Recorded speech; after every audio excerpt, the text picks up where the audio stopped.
Good afternoon. I'm Dara Bunjon. I'm the food enthusiast here at J More Living. I'm a food writer, food stylist, PR maven, and a frustrated baker. Those of you joining us live, drop your questions into the comment section, and you'll see me turn my head from time to time. I will be checking and will ask the questions that you want to know of our guests. I want to welcome our sponsor, the Pearlstone Center. Pearlstone offers environmentally friendly full-service hospitality. Their beautiful facilities and natural surroundings create the optimal setting for memorable events and group gatherings. Today's guest is a Milford Mill High School's most likely to succeed, the man who put happy in Happy Meals and has aided in making pop rocks explode.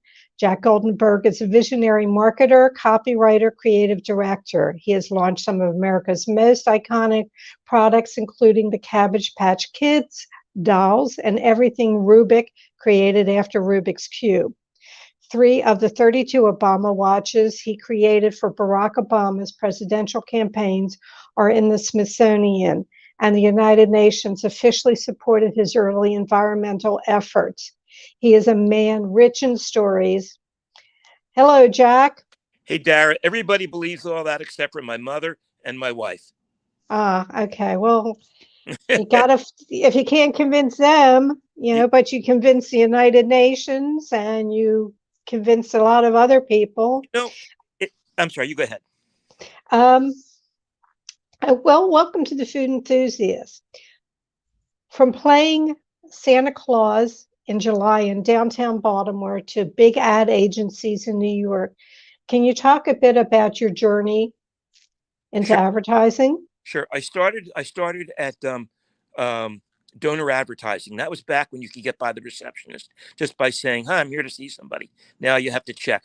I went into an office and set it up. Okay. And Herb Freed, the head of donor, walked by and said, "What are you doing here?" I said, "I work here now." He said, "You don't work here." I said, "No, I do." He said, "What do you do?" I said, "I'm the director of promotions." He said, what is that? Well, promotions are something that promotes your product, national beer, whatever. He said, well, you're fired. I said, "You can't fire me, Herb. I don't work here." He gave me 10,000. He was so impressed. Now, Herb was a neighbor, so he knew me, okay, and knew that I'm, somewhat outlandish at times. I was actually in an office set up with things on the wall and ideas. So he gave me $10,000 to spend on national beer. It was so successful. They hired me, and next time they gave me $100,000. And I created my, what I created? Oh, the National Beer Crab Grabber Kit, a kit for professional crab eaters. So that was, then I went to, heard about a job in New York. Oh my gosh, what a story this was. I went to California to interview with some people that had worked for Mel Brooks. And I got there and he said, "Didn't you get my letter?" This is not Mel Brooks, somebody worked for him. Norman Steinberg from Baltimore, as a matter of fact, wrote a lot of successful movies. And Norman said, "No, the show was canceled." And I said, "Well, I'm out here for 3 days." So I had interviews on the street. I put things up on billboards. Finally, I'm on my way to the airport with nothing successful. 5 interviews, but nothing good. And I see Columbia Screen Gems. This is how things work in life. The universe puts things in front of you. You don't do things. I mean, you can act like you do. So I said, you know what? If I take my resume in there, at least I won't be talking on the plane and talking somebody's ear off. So I dropped my resume off, and then I hear a guy in the back room talking about me. That was when I had Burns, Keene, Katz, Lord, and Jefferson. That was my ad agency. Burns was a dog, Keene was a woman, Katz was Jewish, Lord was British, and Jefferson was a Harvard black first in his class, all imaginary.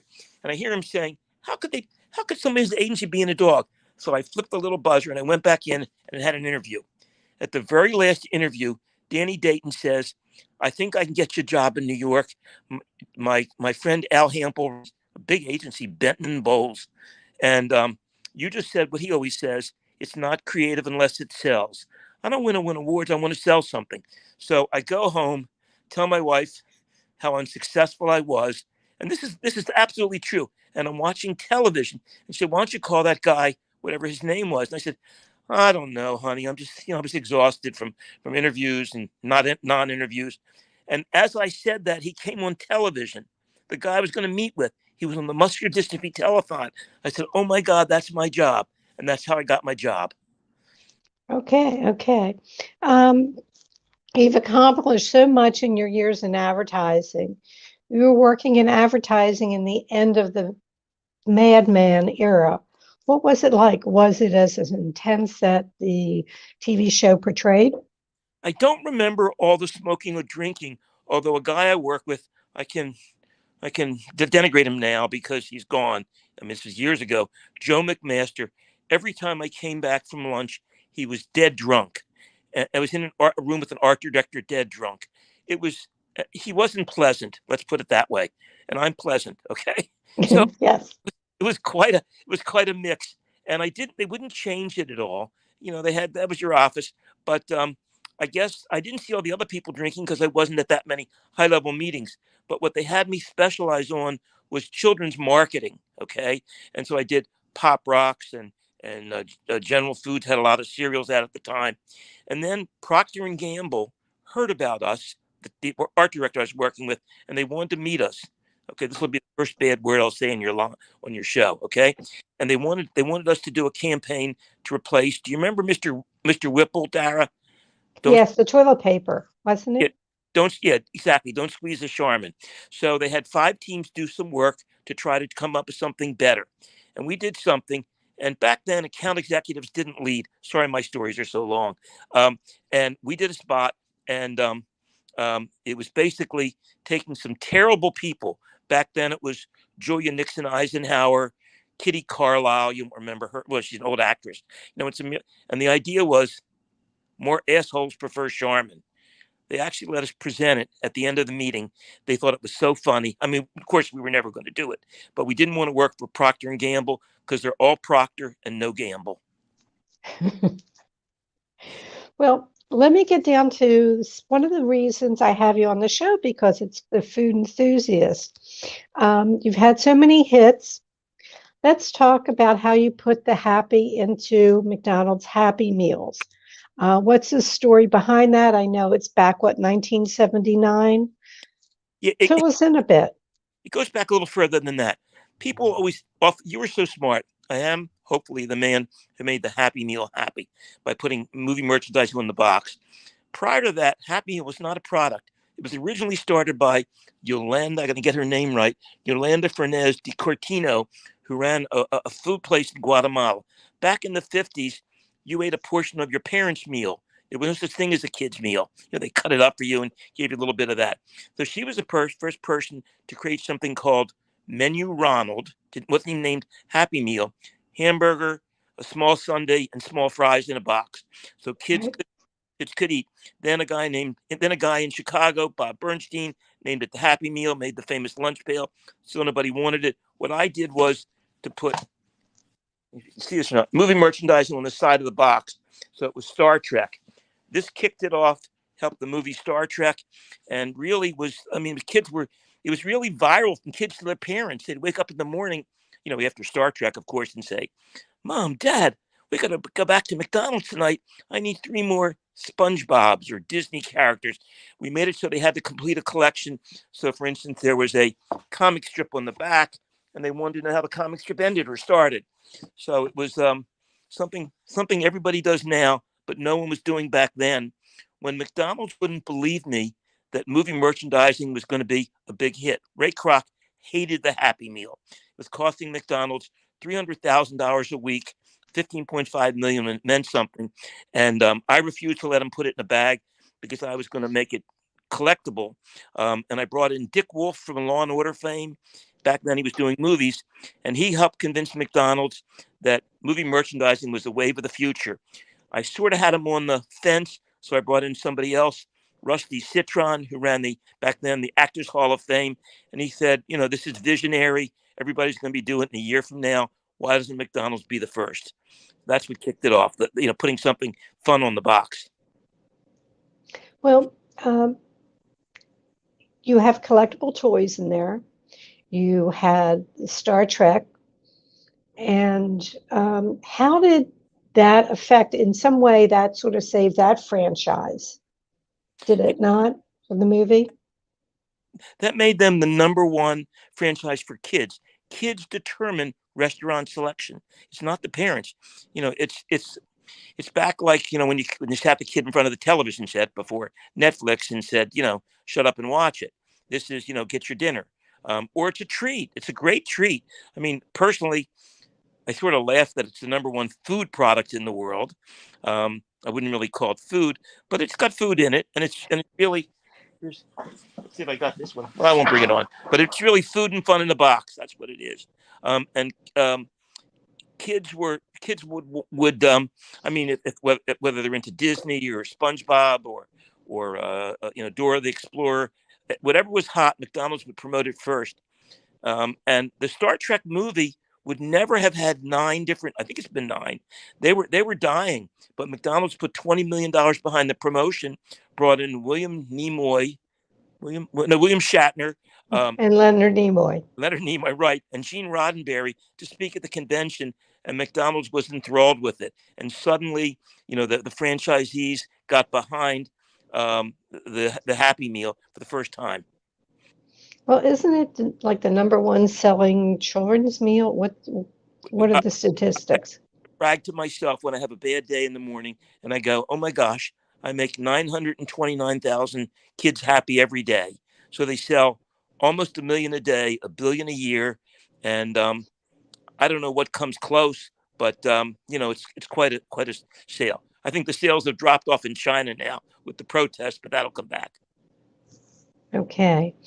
I told you folks that, Jack's pretty much the most interesting man.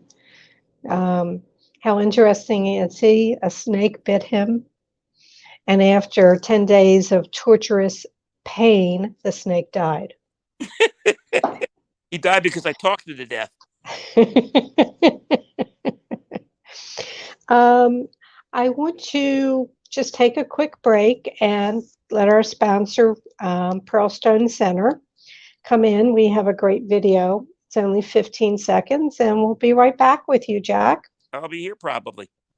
Pearlstone Conference and Retreat Center offers environmentally friendly, full-service, farm-to-table hospitality. Our beautiful facilities and natural surroundings make the optimal setting for memorable events and group gatherings. PearlstoneCenter.org. We're back. We're back. Yes, we are. Let's talk Pop Rocks, another food item that you helped make explode. Excuse the pun. Well, Pop Rocks was a success without me. That was great. But what I did was, I learned this in the retail business. If my dad had a chain of 10 stores in Baltimore, Goldenberg's, and if ping pong balls were dented, God knows why they wanted, but my father would announce, we have 100 dented ping pong balls, come and get them. So never throw away anything. So first Pop Rocks, when it was made, was the machines ran 24 hours a day, 7 days a week. They couldn't make more Pop Rocks. We couldn't even sell it in the whole country. We'd sell it in California, then move it in the Midwest, then move it east. Okay, when people heard about it in the East, before social media, really, it would be bootlegged in and sold for $5 a pack instead of the 79 cents originally. Really bootlegged, okay. Yeah, and then what I did was I convinced General Foods that there was stuff they were throwing away that didn't pop; it sizzled.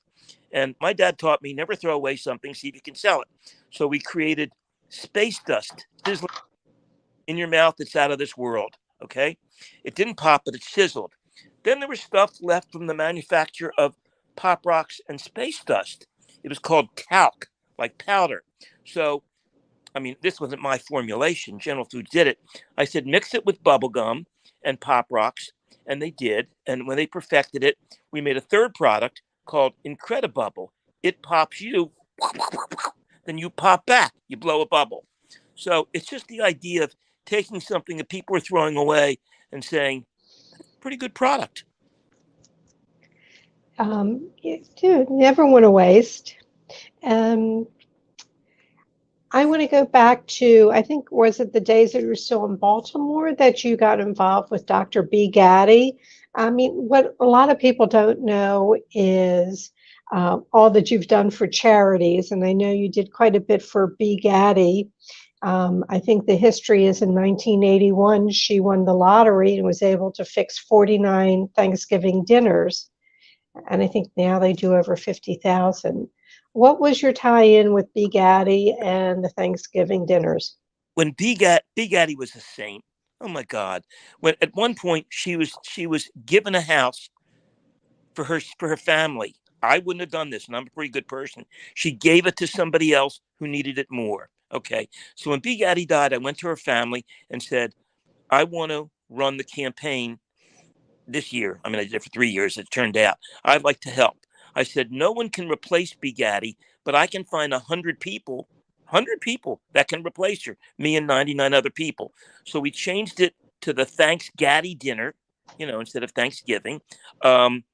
We had great advertising. Get off your can, okay? Now bring us a can. And for 3 years in a row, we fed, I wish I could do it again, 225,000 people, not 70,000, 225,000 people a year. Is that right? Yeah, I think so. Yes. Which was amazing. So it was just very successful. And even when I moved away, I worked on it for a couple of years. And we had those same numbers. And here's an interesting thing about bad people, not Bee Gaddy. When I was there one night, this sticks in my mind. I mean, I try to not cry because it's so sad that people, they just don't have food on their table. We all have so much, and somebody was having a dinner and they asked for a second dinner. So they're eating two dinners, and a wealthy person came by. I guess she was wealthy, certainly terrible, and complained about it, that this person had two dinners. I'll never forget that. You couldn't say anything to the woman because you just don't treat people that way. But how terrible was that woman that this man needed two dinners because he wasn't going to get one for a long time. Well, don't get me started on the general population. Yeah. But I also helped after Hurricane Katrina, and I had a lot of help on this because one person really doesn't do that much. I start off as a one-man band that have so many people that join in. I'm doing the same thing for climate right now. But back then, after Hurricane Katrina, I helped run a campaign. And this is amazing. And it's not amazing that I did it. It's amazing that we all did it. We helped 300 people get a new home and a new job after Hurricane Katrina. A new home. That's amazing. I mean, job, great, of course. It brings in money and some semblance of what you're doing. But also people gave out a new home to these people. Well, you're so creative, and I mentioned you being downtown Baltimore. It was high school. You went downtown in July in a Santa outfit. It was a little crazy, yeah. It was a little hot, and you were raising money. I can't remember for what charity. Do you remember which one? Yeah, the idea was back then, it was just terrible. We thought, when we thought of people that didn't have anything, we thought they were orphans, and we only thought of them at Christmas. My God, these people have needs, all year long. So Right. I went downtown, scared the hell out of kids because I was dressed as Santa in July. It was, I think, I can't remember if it was 105 that day. Couldn't have been. It was over 100 that day. Again, I wound up getting pneumonia. I only collected $82, but the idea was to say, it was in the newspaper and, got a lot of coverage, which was all I wanted, that, some people would do some good, but not wait till Christmas to do some good. Right. What are you were talking about some of the environmental projects that you're working on, and I think that's worth talking about before we move on. So what is going on with Einstein, Da Vinci, and Goldenberg? Yeah, Einstein never, relatively busy. Da Vinci hasn't shown up in 650 years, and I'm running the place. But I have a lot of wonderful people helping me. I'm the official spokeshuman for Mother Nature. Mother Nature says only one thing can solve climate change, human change. And she also says climate change is all about children. If you just think of it that way, you'll do something. So I have a website, reclaimplanetEarth.com. It's not quite ready yet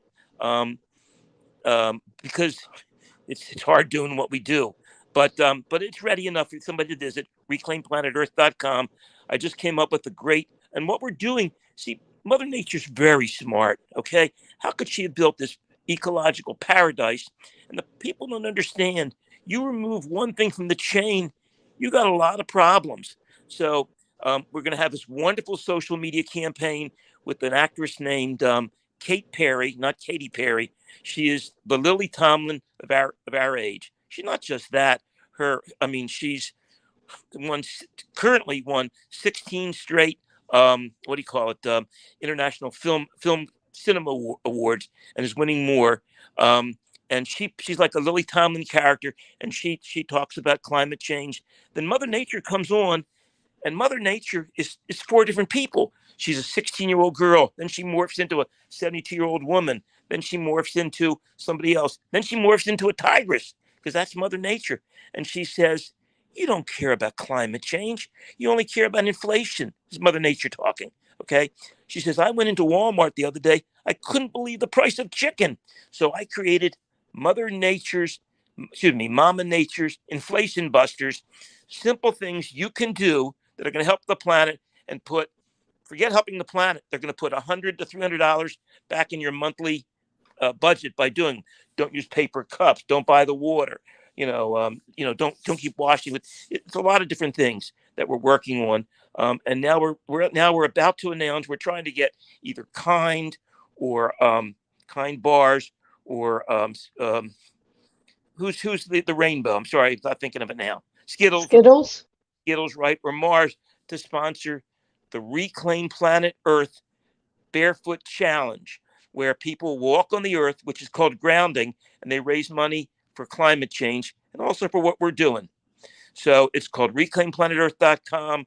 There are lots of ways you can help. You can read one of the letters to Mother Nature written by scientists, nasty letters, giving humans hell because they deserve it, because they're wrecking the planet.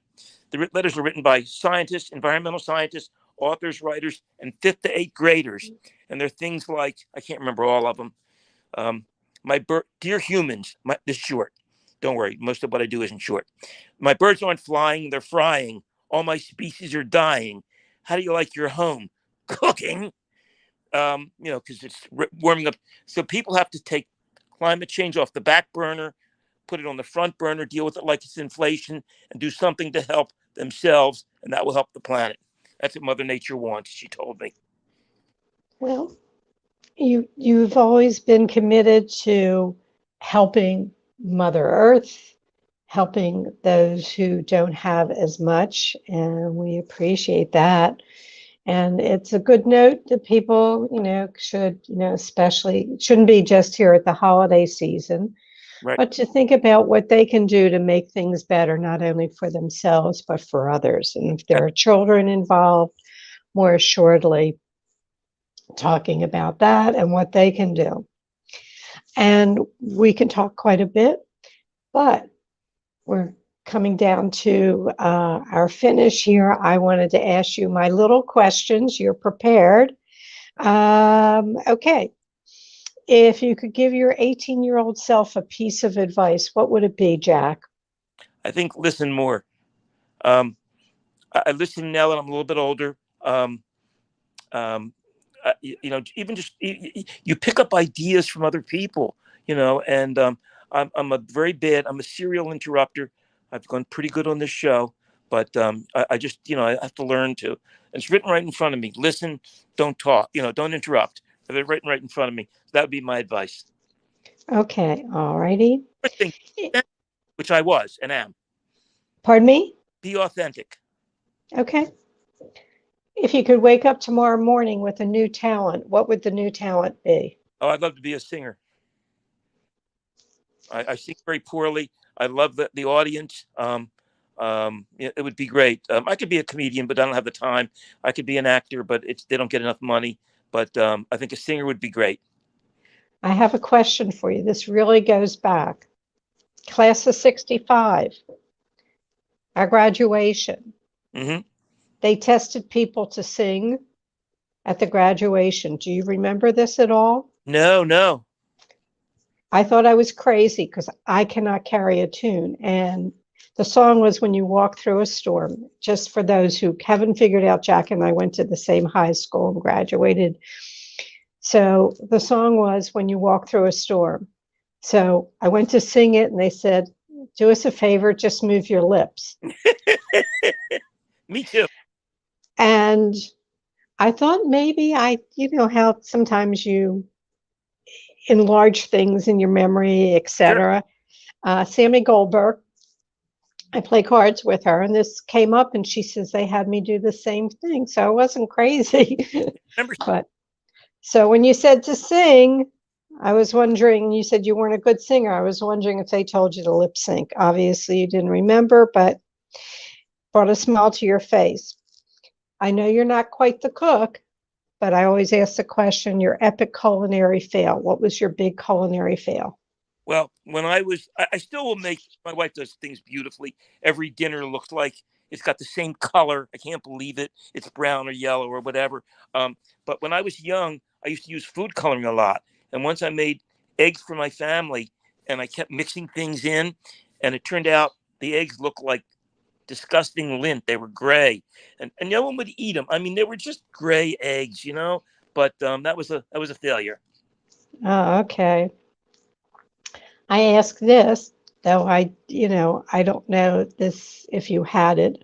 What was your best bite this week? The best meal, the best sandwich, the best soup? What was your crepes at a place called La Tartine? I'm not sure what nationality it is. It's small. It's in Westchester, PA, and it's just so good. They put a lot of healthy things in there. I like healthy things hidden for me because I don't want to eat healthy. I'll never eat tofu. Don't give it to me. It sounds like tofu. But they probably had some in there. So this was just so good in a crepe, savory crepe, and I loved it. Terrific. And what didn't I ask you that I should have? Well, how anybody can help Mother Nature. This is here's how we won World War II. And I hate to compare anything to the terrible things that happened there, but it was really all hands on deck. Everybody had a role. People didn't say the other guy was doing it. Every woman, every man did, I think, pretty much something. So this is what we need for this, but we need it on an individual basis. I'm the person, I can organize that. I got to get somebody big behind me, but I will. Because my ideas they need to be carried out big. I want every day to be Earth Day, starting with Earth Day 1 to Earth Day 365, which is the end of the year. And every day should be numbered, and people should find something simple they can do. Don't use paper towels. I mean, there's so many things don't waste food. I mean, we have the biggest food waste in the world, and that methane gas kills people.